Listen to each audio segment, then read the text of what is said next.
Татарстанда беренче китапхана рестораны ачылды. Монда килеп сез тәмләп чәй эчәләсез, шулай ук китап та укый аласыз. Аның бу бинада ачылуы очраклы түгел. Матбугат йорты гомер-гомергә әдәбиятчылар, журналистлар, гомумән зыялыларның яраткан урыны булган. Ресторанның төп үзенчәлеге шунда.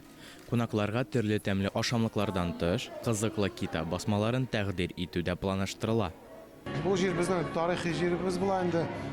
Бина тарихи, монда бит инде китап йорты булып, шундый салынган булган. Шуңа бик зур теләк бар иде. Монда китап рухын кайтарырга, ресторан ясагачлы инде кешегә сайлап утырырга, китапларны карап танышырга уңайрак булыр дип уйладык инде. Шуңа менә безне Новай комплексның җитәкчеләре үз ягына ярдәме белән менә шулай ясап җибәрдек.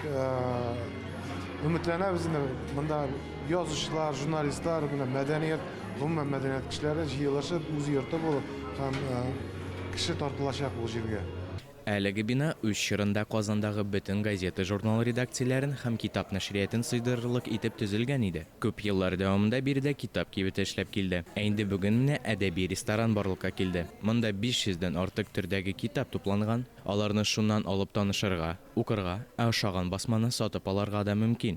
Биредә шулай ук төрле чаралар, язучылар һәм шагыйрьләр белән очрашулар, яңа китап презентацияләре, тематик кичәләр дә үткәрү күздә тотыла.